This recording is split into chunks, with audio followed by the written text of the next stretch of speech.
Well, we welcome everyone to our Bible study this evening. We're going to finish Genesis chapter 4, and we're going to try to do chapter 5. We have seen the opening part of Genesis chapter 4, and we're going to review that after we say a prayer. Justin, will you open with prayer, please? Dear Lord, thank you for this day. Thank you for guiding us here, Lord. Lord, as we go into your word today, Lord, just give us knowledge, wisdom, discernment, and overall just grow closer to you. Amen. Amen. So we've seen the opening part of Genesis 4, the murder of Abel by his brother. God confronts Cain and he tells him he's going to have to be a vagabond for the rest of his life. He would be a wanderer and a farmer, and I suppose he'd be a hunter and a gatherer, because it doesn't say how he would survive or how he would support himself. He had been doing it by farming up to this point. Maybe Cain became the first hunter and gatherers. We don't know, though. We know there were others on the planet at this point. He knew that he was afraid that others would kill him because he killed his brother. We also know that he was able to find a wife, and we commented last week that there were enough people on earth by then to create this scenario. Adam and Eve had been reproducing all these years. Cain and Abel had been, while they were growing up. It's a mistake to think that Cain and Abel were teenagers. They were grown men, and according to today's standard, probably very mature men at the point that this took place between them. Some of their brothers and sisters would be close to their age, and there might be grown children and grandchildren, nieces, great-nieces, and nephews by this time. Now, how long did Adam and Eve have children? Genesis chapter 5, we have an indication. Genesis chapter 5, verse 3, we're told that Adam was 130 years old when he had a son in his own image, and he named him Seth. Now, in chapter 4, we will discover that when Seth was born, Genesis chapter 4, verse 25, his name meant appointed, because, as Eve said, God has appointed another seed for me instead of Abel, whom Cain killed. Now, this indicates that Seth was the first male child born after the death of Abel. This would mean that Cain and Abel may have been around 125, maybe 128 years old at the time that Abel died. Adam and Eve were having children during all of that time. Children's book sometimes will make it sound like Adam and Eve's first three children were Cain, Abel, and Seth. We have to remember that there were a lot of people that were never mentioned in the Bible by name. God doesn't always put insignificant things in the story. There were probably hundreds of people on earth by this time. Started out, the siblings married each other. Then cousins. Then second and third and fourth cousins. There may have been cases that some men may have married their nieces. Some women may have married their nephews. Yeah, they may even have cougars back then. But we don't know how many twins there may have been made in one pregnancy. I said last week that Josephus said that they had like 33 sons and 23 daughters, but it may have been over 100. We don't know. Count up the grandchildren, the great-grandchildren, 2 or 3, 4, 5 great-grandchildren. There could have been close to hundreds of people on the earth. It says in Genesis 4:16, then Cain went out from the presence of the Lord, and he dwelt in the land of Nod on the east of Eden. You know what the word Nod means? Wondering. Wondering. How convenient. The land of wandering. It's more likely that the name of the town was named later. When Cain went there, it didn't have a name yet, because that is where Cain went. And in retrospect, they called it the land of Nod, because what did it say that Cain would do for the rest of his life? Wondering. Exactly. And so the book of Genesis, it was called that, the land of Nod later. Now, let's look at verse 17. Genesis 4:17. Would someone like to read that? And Cain knew his wife, and she conceived, and bare Enoch. And he builded a city, and called the name of the city after the name of his son, Enoch. Now, it says here he built a city. Now, what is a city as referred to then? Let me kind of give you a hint. In the book of Joshua, it spoke about how the Levites were given 48 cities, but how many Levites were there? 20,000. So you got 20,000 people being divided up into 48 cities. That's a pretty small city, wouldn't you say? Almost 50 cities for 20,000. It must be very small. We have to conclude that they referred to a city as being any community or village of people that had some kind of common political arrangement amongst themselves. How can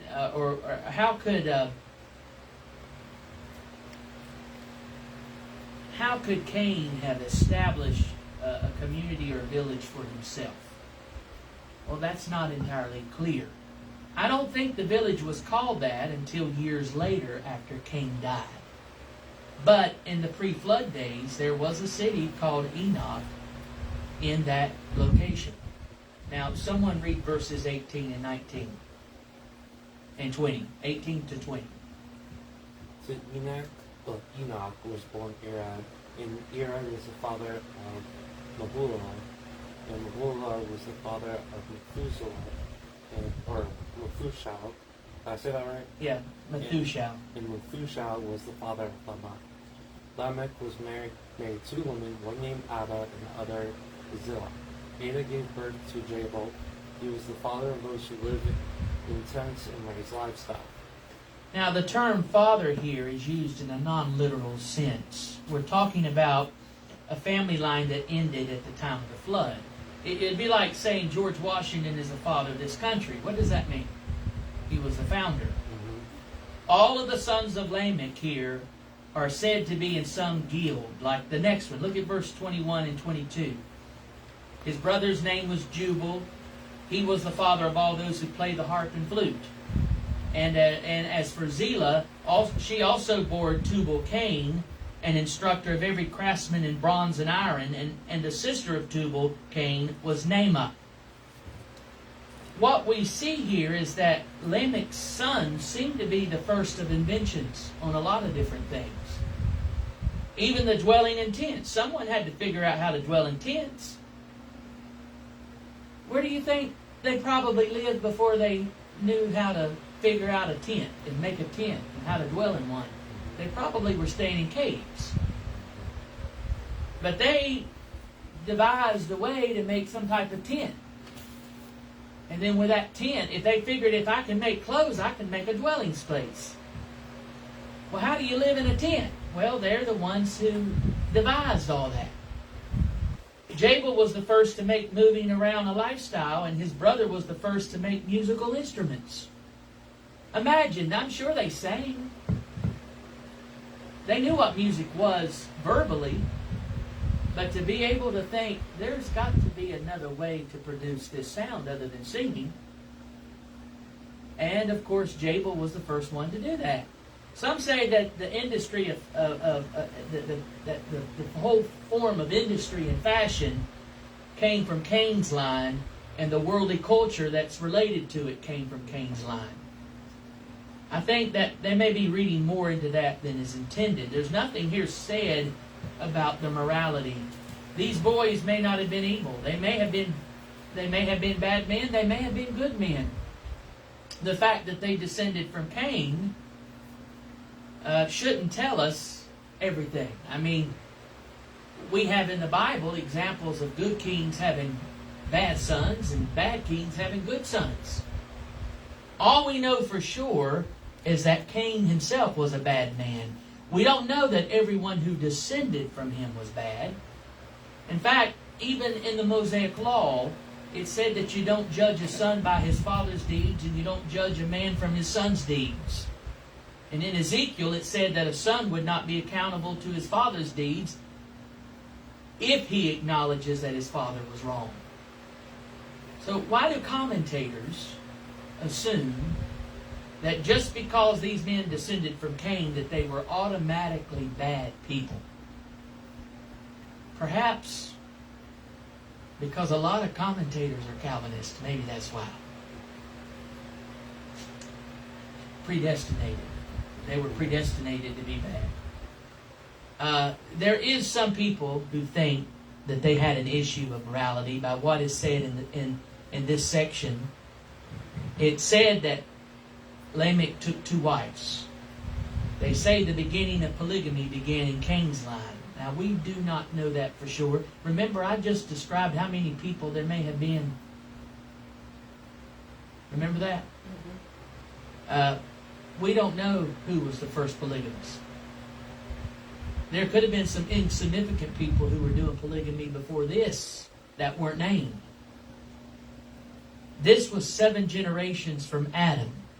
He may have been the first, but he may be just the first that we're told about. There's nothing said here that gives proof that Lamech was a bad man.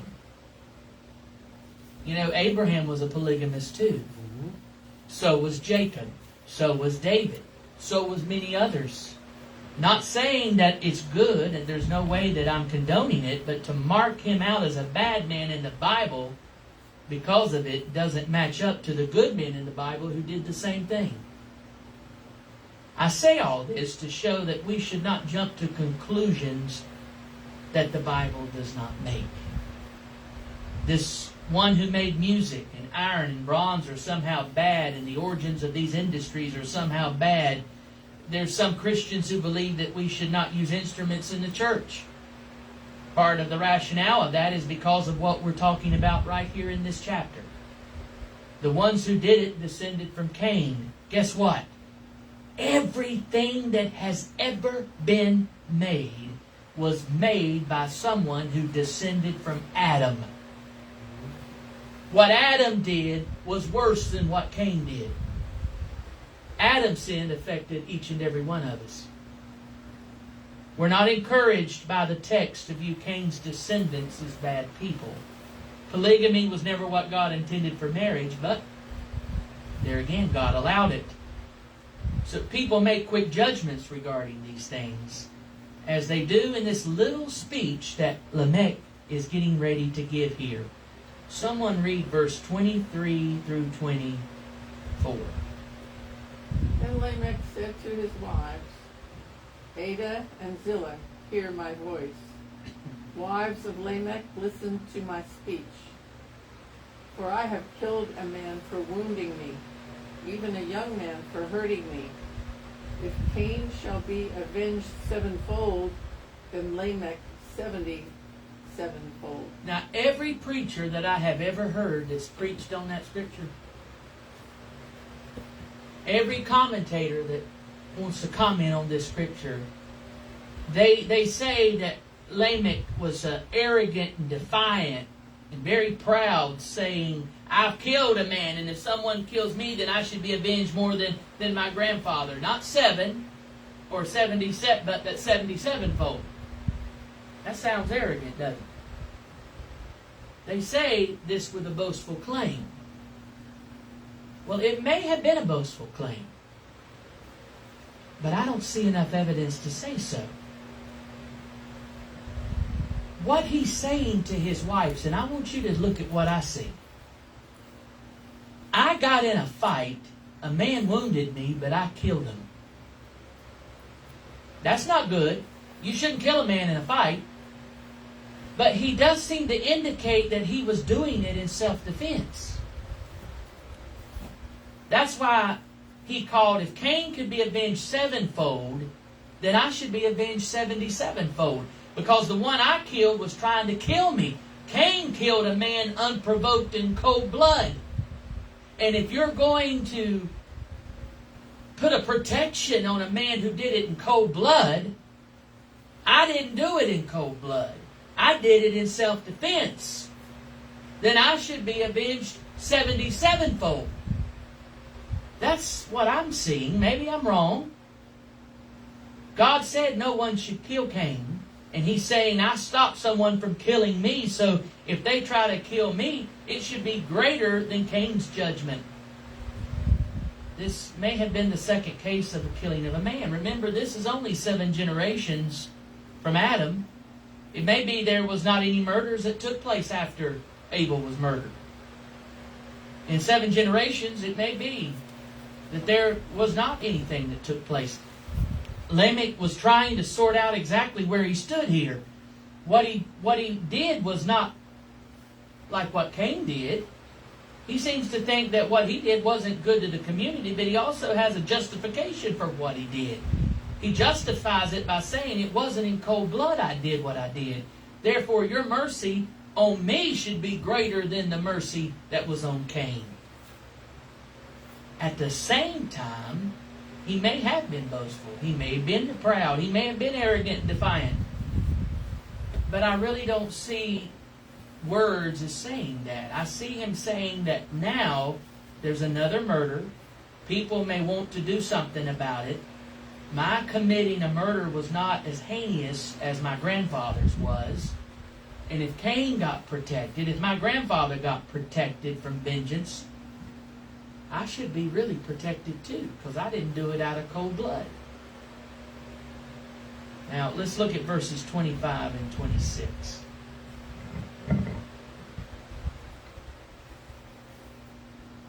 And Adam knew his wife again, and she bore a son and named him Seth.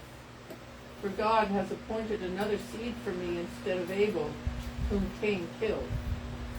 And as for Seth, to him also a son was born, and he named him Enosh. Then men began to call on the name of the Lord. Now, this line, many do not know what it means. We know the name Yahweh was used on the lips of people before this. In Genesis chapter 2, verse 4 on, we see the name Yahweh is frequently used. Calling on the name of Yahweh is a good thing. We're told in other places, like in the book of Joel, that the one who calls on the name of Yahweh is saved. They're worshiping Him. They're turning to Him. To say it happened in the days of Enosh, 2 generations from Adam, there seems to be some kind of early revival here. Yahwism, what we call Christianity today, that happened just 2 generations after Adam had fallen. That's good. While we read that Cain's family was doing something over in the land of Nod, and we covered 7 generations of that. Meanwhile, back on the farm, back where Adam and Eve was, other children of significance, the one whose lineage that is followed is Seth. All the other brothers and sisters, all the other brothers and sisters who might have been over 100 years old, because I just said Cain and Abel may have been 125, 128 years old. All the other brothers who were 100 years old, 115 years old, all of them, we don't even know their names. The only one we have is Seth. We don't know if Seth's son Enosh was instrumental in turning people to Yahweh, or if it's commented that in his generation the people were doing it. It implies that perhaps, I just lost my place. What was I going to say? Perhaps Enosh may have been a prophet. You remember I spoke last week, we showed from the book of Hebrews that Abel was a prophet. Perhaps the next one after Abel may have been Enosh. It may be that Seth was a prophet. Who knows? But maybe he was an evangelist. Maybe he was a person directing people to repent and telling them to come back to Yahweh.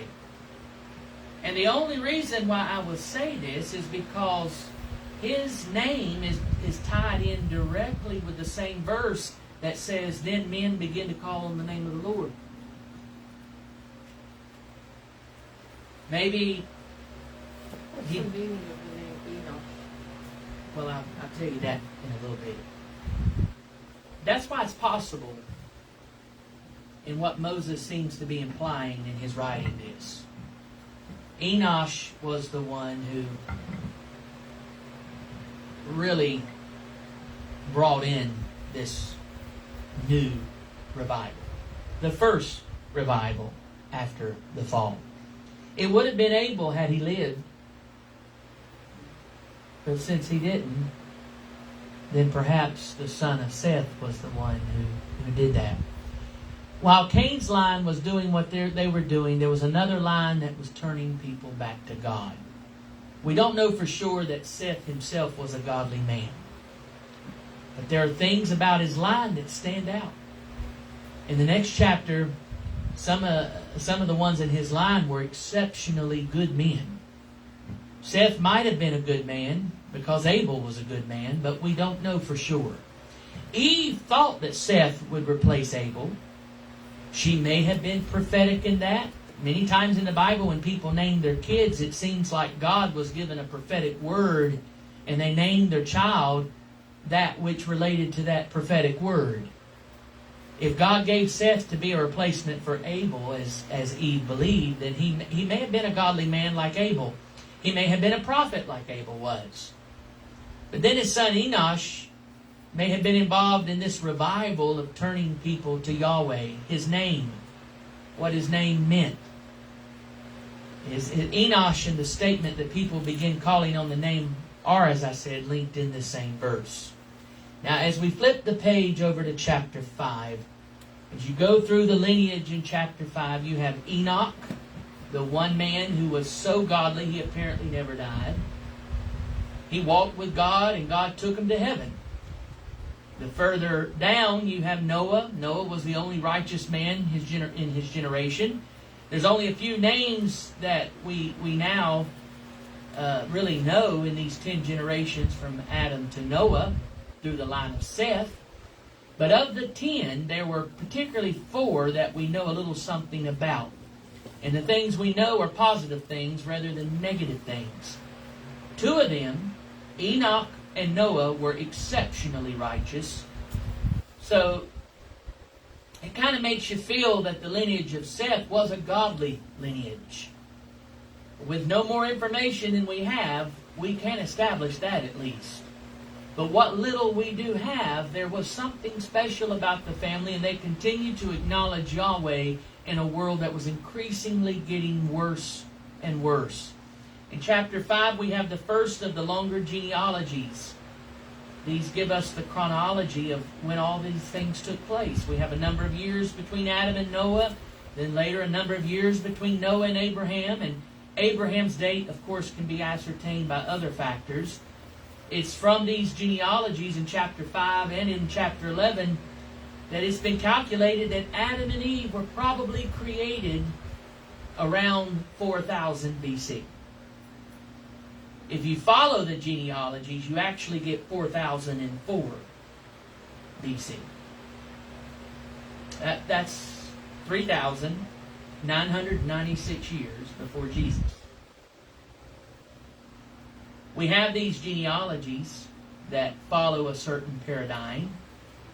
We have 10 generations, and they're all described alike. The biblical focus is on the firstborn son. It's always the firstborn son. It tells us how old he was when his son was born and how many years he lived after his son was born. Then it says he had sons and daughters, and then it says how old he was when he died. We have that going back and forth, back and forth. I gave a message on this not a couple of years ago, and when I was reading that passage, remember I kept emphasizing, then he died. Then he died. Then he died. I don't know if you remember that or not. But we're getting ready to go through this again. If someone would, read verses 1 through 5. Go ahead. This is the book of the generations of Adam. In the day that God created man, in the likeness of God made he him. Male and female created he them, and blessed them, and called their name Adam in the day when they were created. And Adam lived 130 years and begat a son in his own likeness, after his image, and called his name Seth. And the days of Adam after he had begotten Seth were 800 years, and he begat sons and daughters. And all the days that Adam lived were 930 years, and he died. Okay. In Hebrew, he called them man. Adam is the word for man. In fact, Kate's translation said it. You see where it says he created them male and female, blessed them, and called them. Kate's translation said Adam. The New King James says mankind. But in Hebrew, the word for man is Adam. Adam is the word for man. As a race, that's what it is.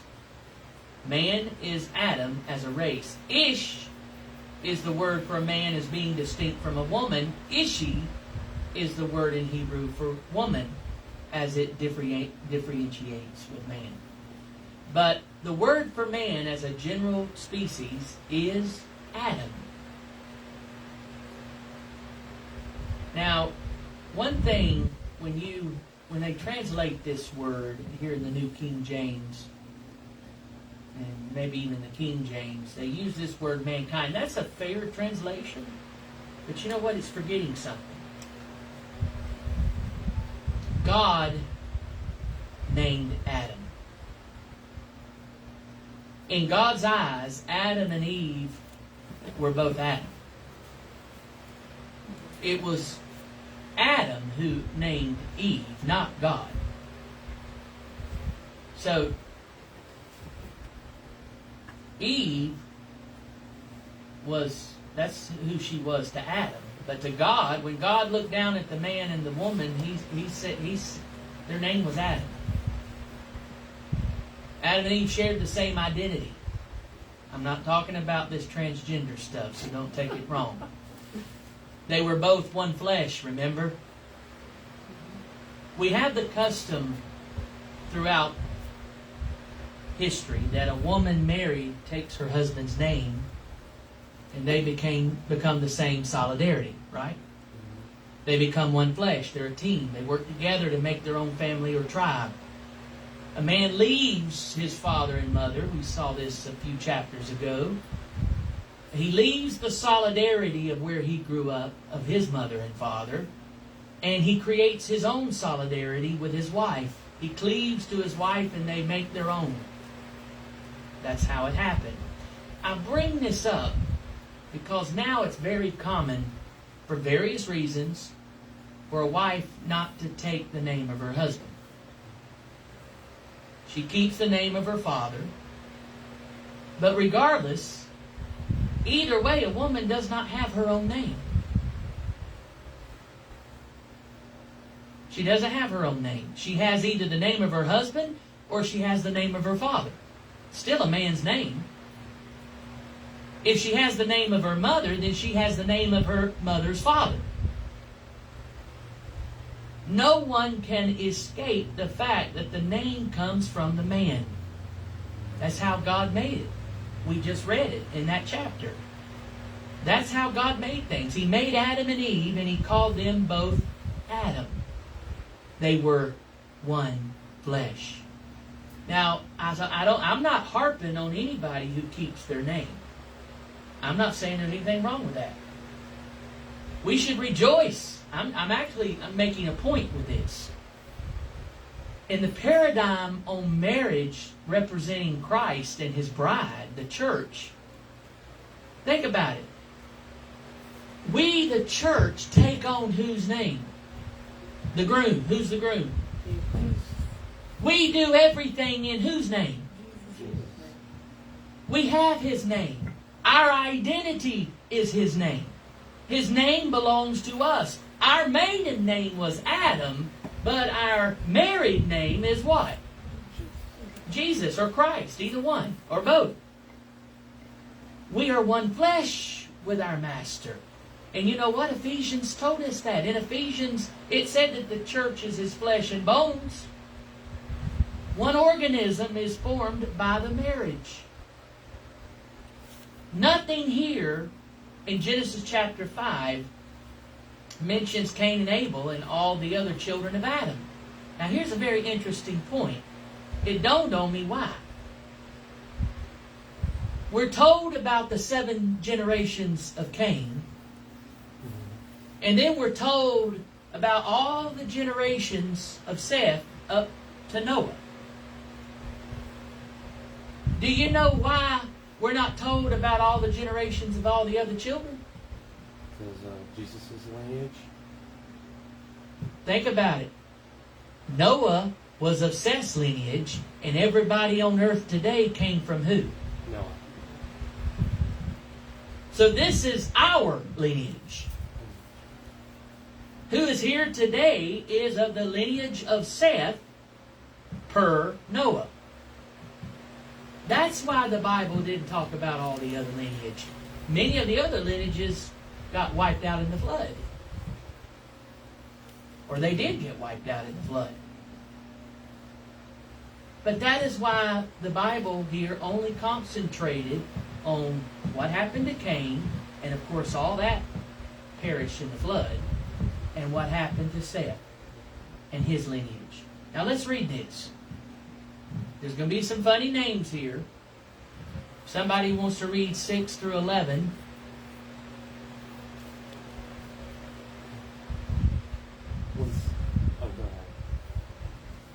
When Seth had lived 105 years, he became the father of Enosh.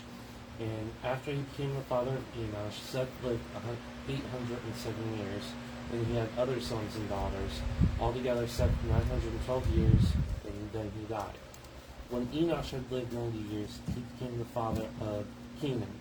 Actually, it's pronounced Cainan. Canaan. Mm-hmm. Alright. And after he became the father of Canaan, Enosh lived 815 years and had other sons and daughters. Altogether, Enosh lived 905 years, and then he died. All right, would someone read 12 through 17?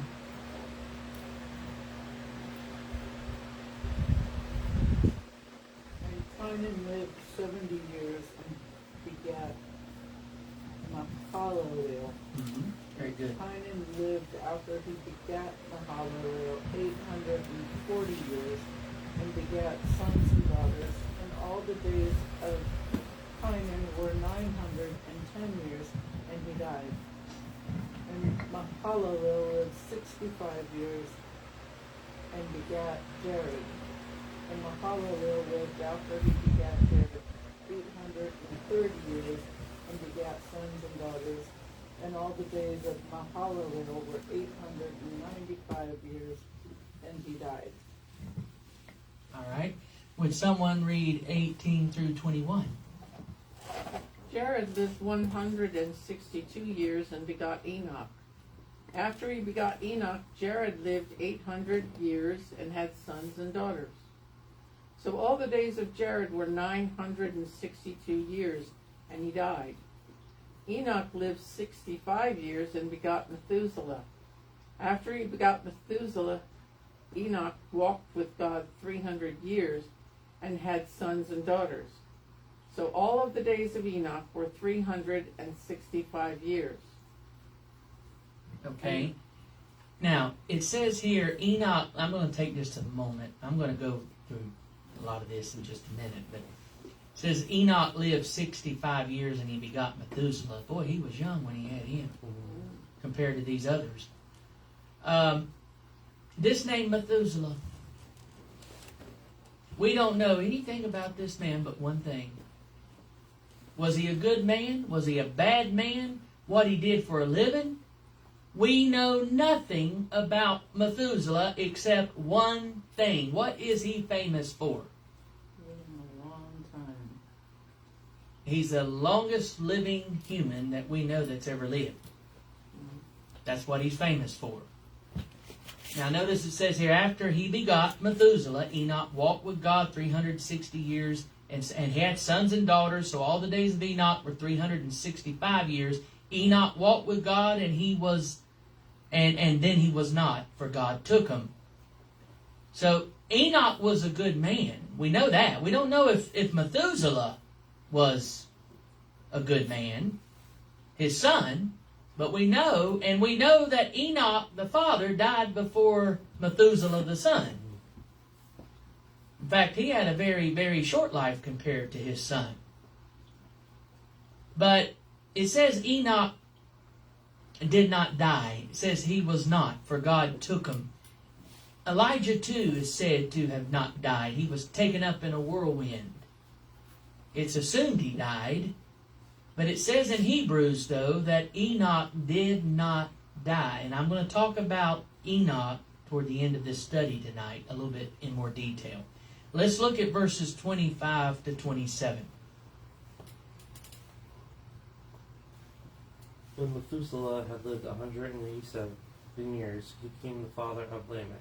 And after becoming the father of Lamech, Methuselah had lived 782 years, and had other sons and daughters. Altogether, Methuselah lived 969 years, and then he died. 969. You know, one thing is for sure by everything we've read even so far, no man has ever lived 1,000 years. Some people think that's what it's meant when God told Adam, in the day you eat of it, you will die. If a day to the Lord is 1,000 years, every human being, including Adam, died in that day. I personally don't think that's a correct way of looking at it, but it is an interesting suggestion. Let's look at verses 28 to 29.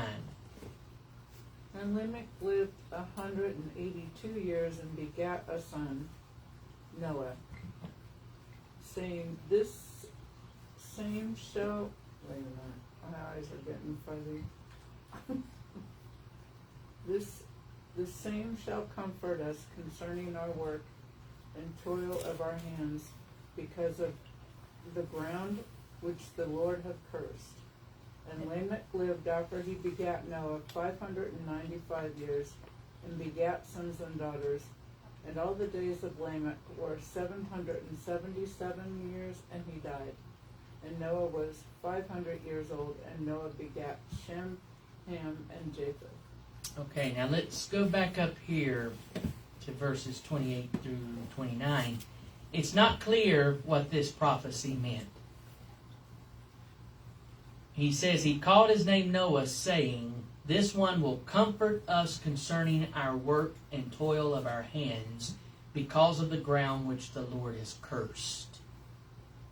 Well, Noah means comfort.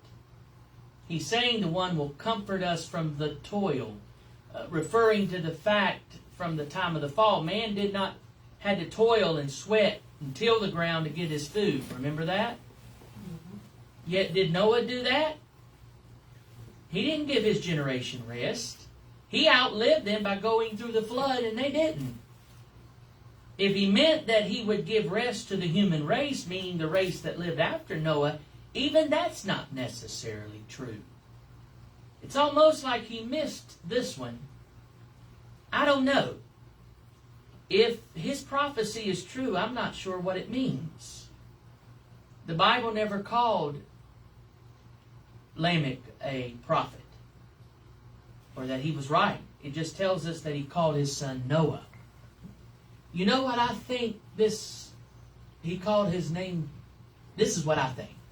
I don't think it has anything to do with a prophecy, and I don't think it would include anybody outside of the family. I think what he was saying is, you saw how old he was when he finally had a son. How old was he? 182. He probably thought he might have had a bunch of girls, but he didn't have a son. Mm-hmm. He probably thought, I finally got a son to take over the farm. Now he's going to be a rest to me and a comfort to me, because now I can have an easier life while my boy takes care of the farm. That's what I think was meant by it. But there again, I have nothing in the Bible to show you where I get that from. That's just common sense. It's just a common sense point, yes. But I don't think there was anything prophetic about the name Noah. Because in what Noah did, he did not bring rest and comfort to those people who drowned in the flood. And he didn't even, and after it was the flood was over with, and him and his sons and daughter-in-laws and wife were the only ones on the earth, there wasn't a lot of comfort that happened in the family. There was problems with the oldest son, and there was some scandalous things, and he himself was, got drunk, and something happened, and so I don't think that his name was actually prophetic. That's what I'm trying to say. I think Noah tried before the flood. Yeah. He preached to them, but really the message he was preaching was not a comforting message. It was a judgment message that made people either scared, terrified, or made them think this man's crazy. So, but anyway, it says here he begot Noah. Lamech lived 595 years. He had sons and daughters, so maybe he had some sons after Noah was the first son, so he finally had some more sons. All the days were 777 years, and he died. And then Noah was 500 years old and started having his children. Now it says here Shem, Ham, and Japheth together. Were they triplets? That's what I think. Because it was the firstborn that always was said, right? Right? Didn't all these other people we just read had other sons, but their sons weren't named. So why was Noah's 3 sons together? Shem must have been the first one to come out. Ham was the second, and Japheth was the third. They may have been triplets. Well, weren't they the ones that went into the ark with him as well? Yeah. So maybe that's why they were mentioned as well. Because Right. if you think about it, because this is Moses writing this many, many years later, he probably mentioned them by name because they were the ones that were in the ark with him as well. That's possible, but it could go either way. Is what I'm trying to say. I mentioned last week that it's a lot of scholars think that Cain and Abel were twins. Cain was the first one and Abel was the second to come out, like Esau and Jacob. So it's very, very possible.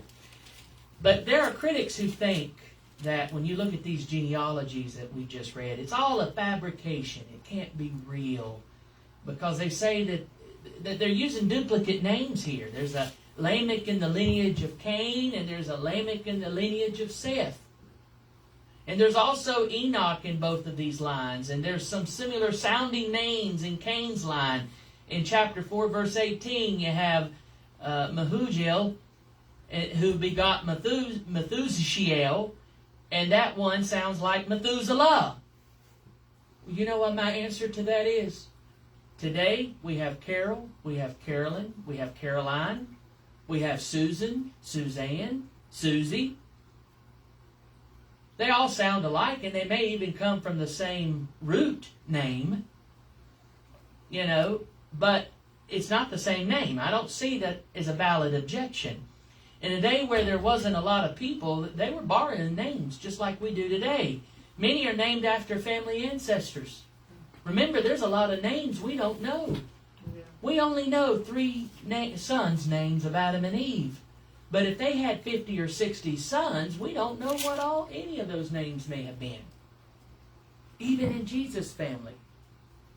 Jesus' family. If you look at Matthew chapter 1 and look at his lineage, there are 4 Jacobs. There are several Josephs. And then when he was alive, how many cousins did he have named John? John the Baptist was a cousin. John, the son of Salmon, was his cousin. He had another John that was a cousin. John the Apostle, I think, was somehow related to him as well.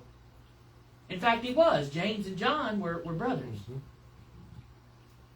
So, how many James and Johns were in Joseph's and Jacob's were in Jesus' family? It's like everybody in that family, you had to have a J name.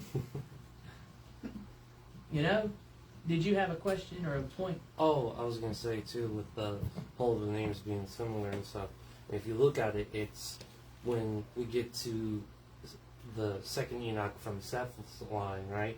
That's already, 5 generations down? anyways. So Yeah. it's clearly not the same person. Oh, yeah, exactly. But I'm just saying what critics say. Mm-hmm. There's critics, that, especially liberal scholars, who's going to try to tear everything apart if they can. There is a story I want to tell you, and it's been said to be true. I have no way of verifying if this story is true or not.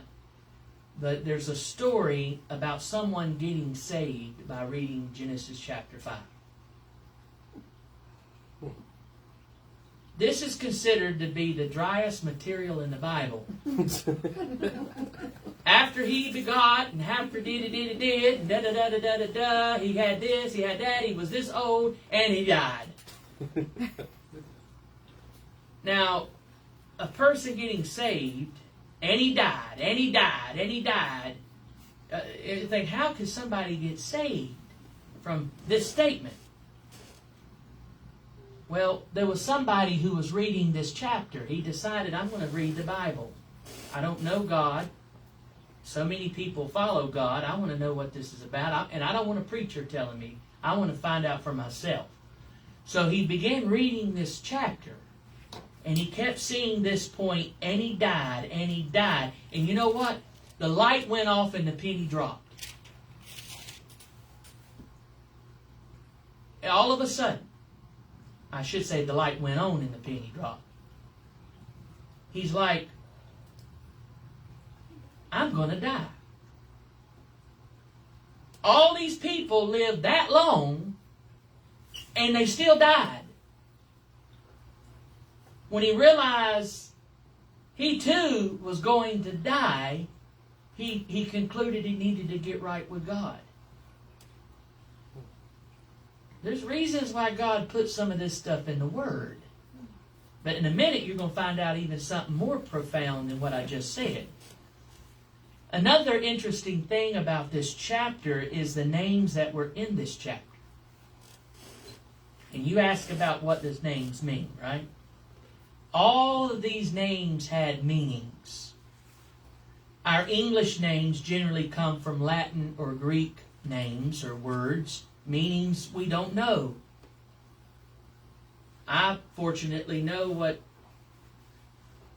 what my first and middle name means. My name and your name means a person who possesses justice. A just person. Like a judge. But my middle name means a commoner or a person of the field. So you put my first name and middle name together, and I could actually make a sentence with it. A person who brings justice to the common people. That's what my first and middle name means if you put them together. Is that prophetic? I don't know if I've done that yet. I don't know if I'll ever will do that. It may be I have done it and don't realize I've done it. But if you examine your name and find out what it means, and then look at your life, then you might see, maybe Mama and Daddy had something in, God was speaking to them whenever I was born.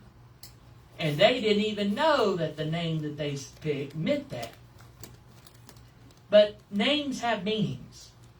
As we said just a moment ago, Noah meant rest or comfort. Adam meant man. Seth meant appointed. He was appointed to take the place of Abel. These names all had meanings. And if you knew Hebrew and was reading this passage in the original Hebrew and you understood it, you would know what those names meant. If you take the names and research them in Hebrew, you might have to look at several alternatives and look at things that are related to it. Did you know that every name in this chapter actually gives a message? There's an actual message in this chapter. And this may be, remember we talked about a few weeks ago about the stars? Mm-hmm. How people that didn't have the gospel and didn't have a missionary, didn't have a Bible, didn't have any of that, they were able to see the gospel in the stars. Remember that? And I gave an example of what happened in Japan 50, 60 years ago. Yeah. Remember that story? I don't remember that story. Okay. They- We can talk about it later. This chapter gives a gospel message just in the names that are in this chapter. And if you knew Hebrew, you could read it and you would get the story. You would get a message. You might not know all the details of who it actually is, but it would give you an idea of what God was going to do. All right? Adam means man. Seth means appointed. Enosh meant mortal. Cain meant he shall suffer. Mahaliel means bless God, or you could say the praise of God. Jared meant descent, like a plane descending, the descent. In other words, come down. Enoch means to teach or to initiate. Methuselah meant his death shall bring it. When he is dead, it will be sent. Let me talk about that for just a moment. Methuselah died in the year of the flood. The very same year of the flood, he died. In fact, I've often thought maybe he died in the flood, but after studying this, I've concluded I don't think he did. I think he died right before the flood. Because his name meant, when he is dead, it will be sent.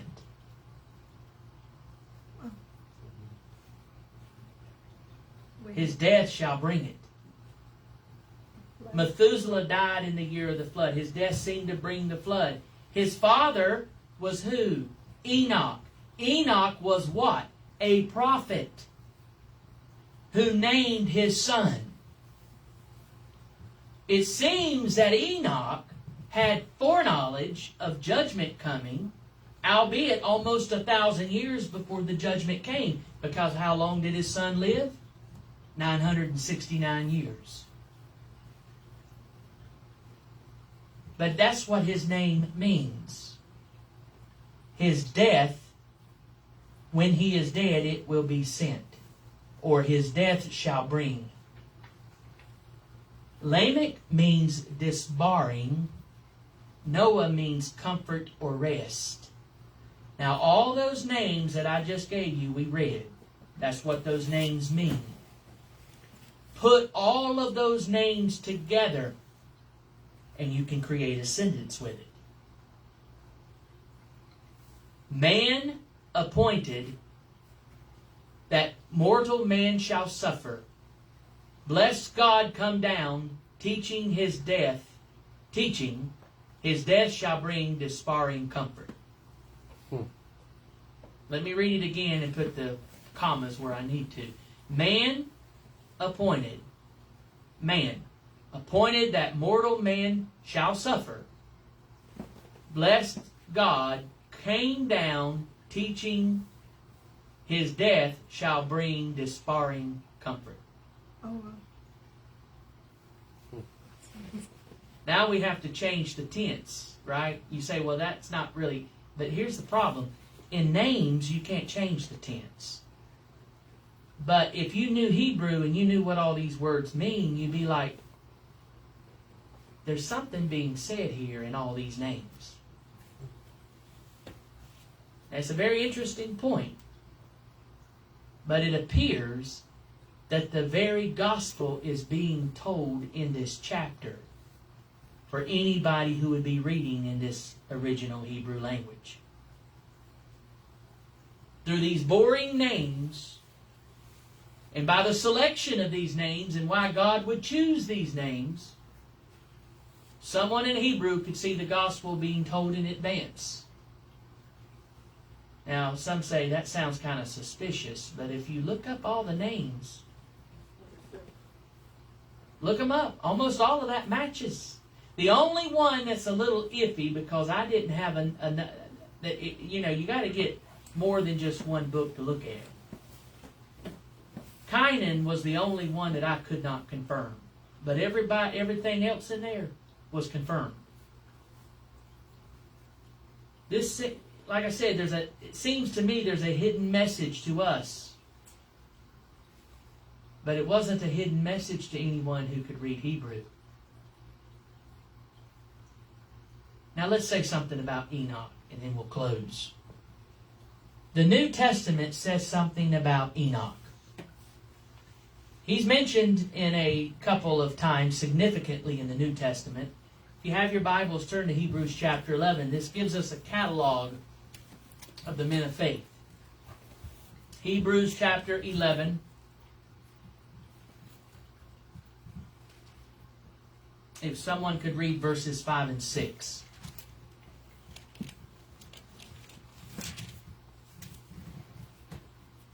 By faith Enoch was taken away so that he did not see death, and was not found because God had taken him. For before he was taken, he had this testimony, that he pleased God. All right.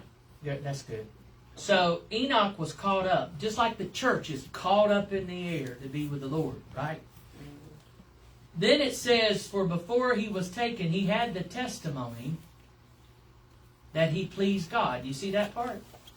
Now, there's no Old Testament evidence of this. Perhaps the writer of Hebrews received this by revelation.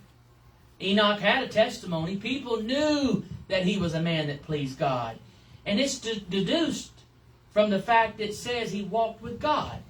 That's what it said in Genesis. Genesis 5:22, he walked with God. You can't walk with God unless he's pleased with you. And of course, if you're walking with God and he's pleased with you, you by nature are going to have faith. In fact, you probably had the faith first. But it says in verse 6, but without faith it is impossible to please him, for he who comes to God must believe that he is a rewarder of those who diligently seek him. You can't please God unless you have faith. Enoch pleased God because he walked with God, and we're told here that he did not die. Now, the other reference is really peculiar. It's found in the book of Jude. Turn to the book of Jude. And I say that it's peculiar because Jude is quoting a prophecy that was from the seventh from Adam. Who was the seventh from Adam? Enoch. Enoch was 7 generations from Adam. So clearly, it seems to be the same Enoch. Look at Jude, verse 14 and 15.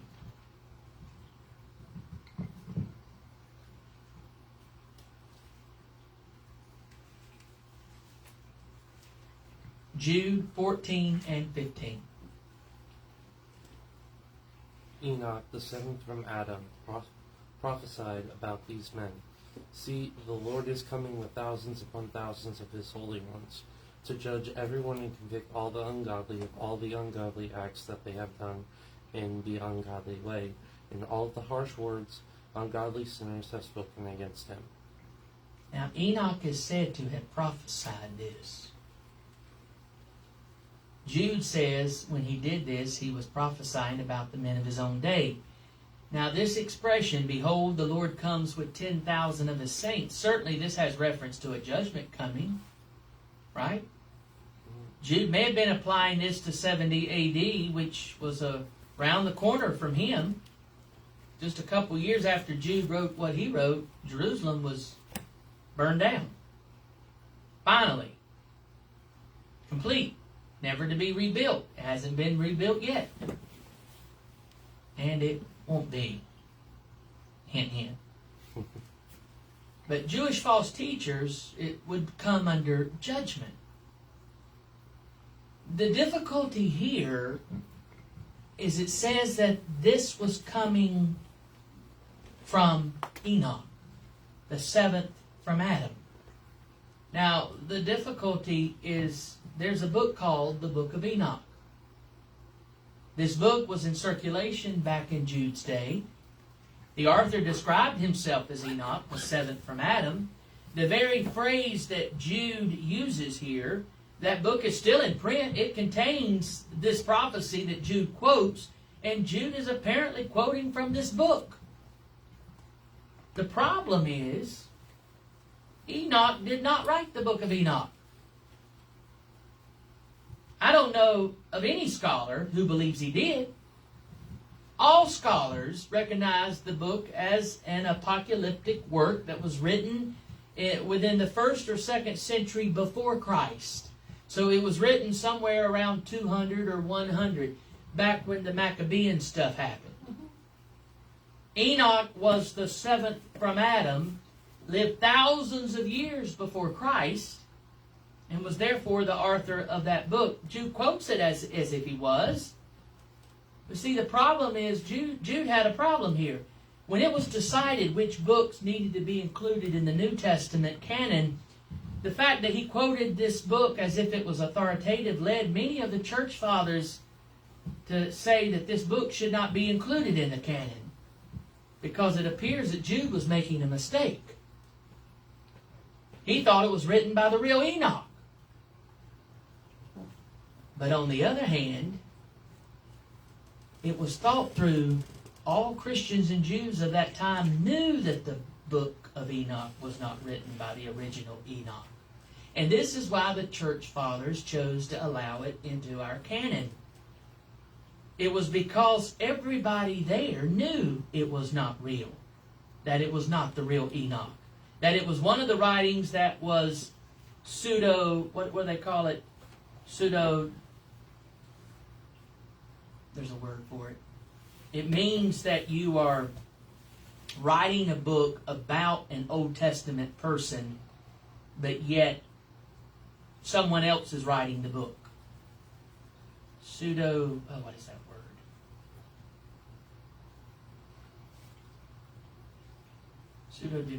I can't remember. Anyway, many would say that Jude knew that Enoch, that was not the real Enoch, as many of his readers knew.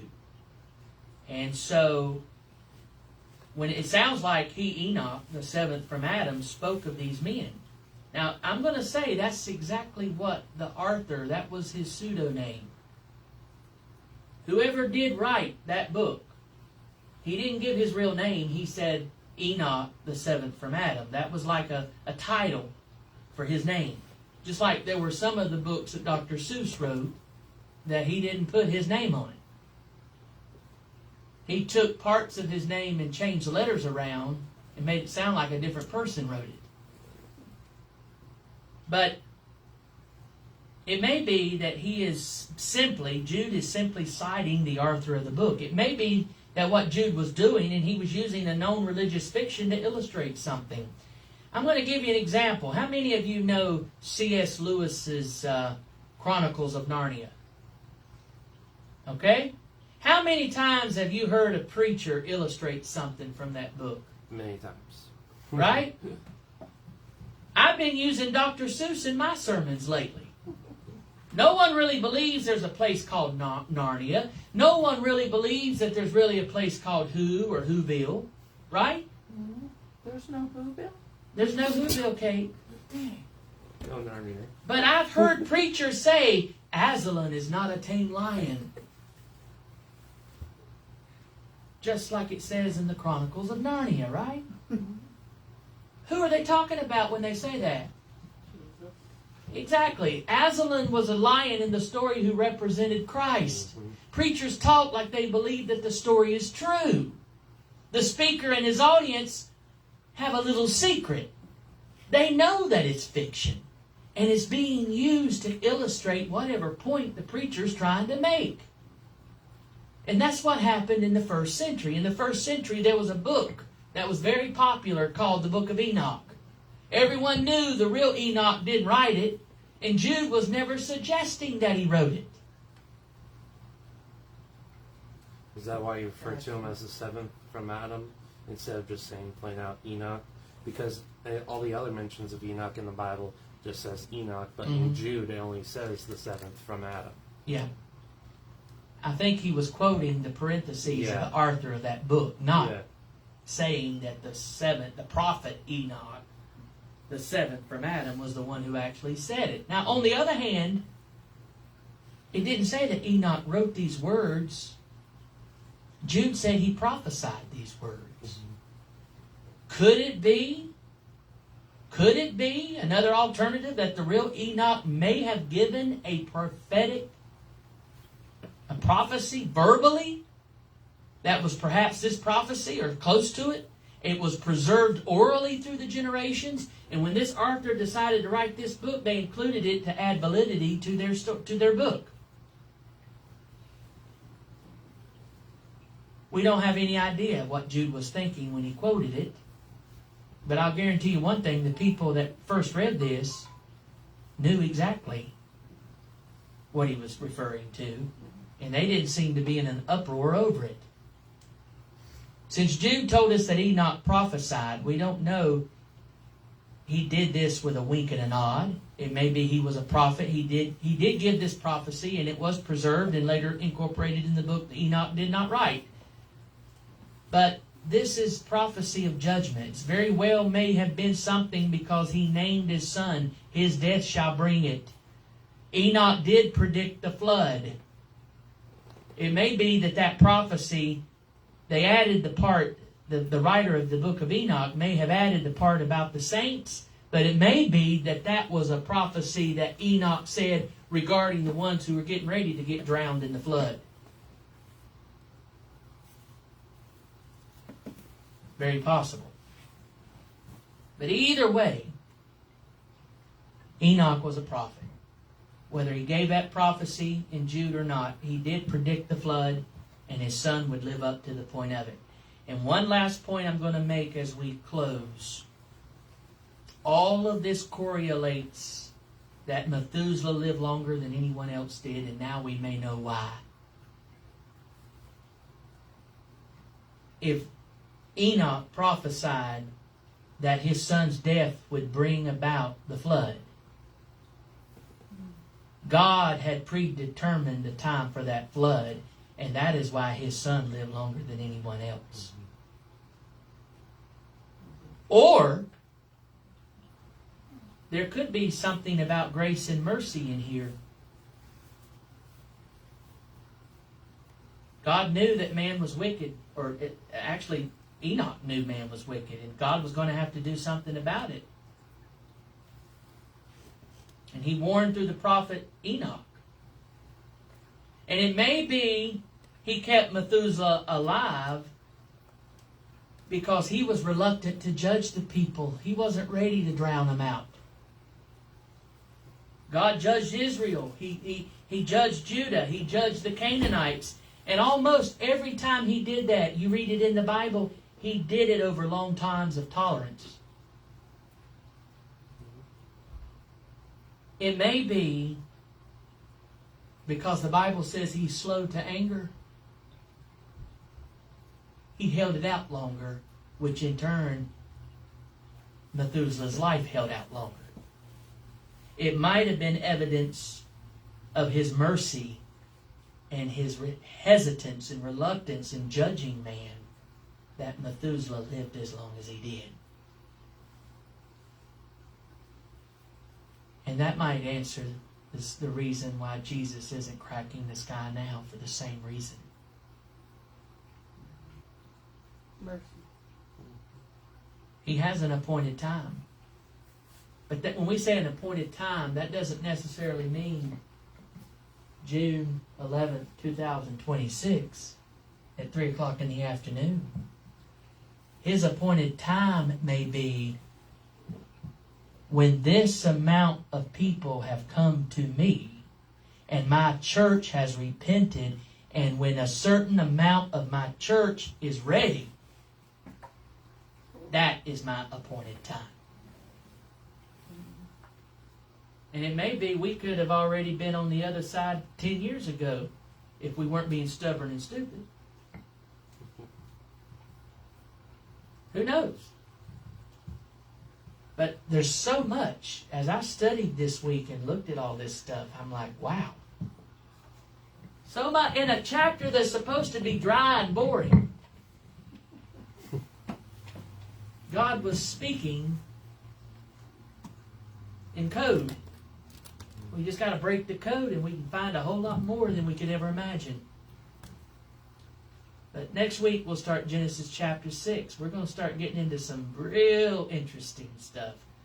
A lot of people have thoughts about how they think all that stuff with the flood and all what led up to it and the Nephilim and who are they and what are they and who were the ones who, these big rock creatures, did they help Noah build the ark? And like in the Gilgamesh file, we'll find out. Let's say a prayer, Kathleen. Father dear, we just thank you for opening the scriptures to us as you have this evening and showing us several different ways that they could be interpreted. And we appreciate, Lord, that you have so much to say to us. And we're grateful and we're thankful. And we bless you in Jesus' name. Amen. Amen. Amen.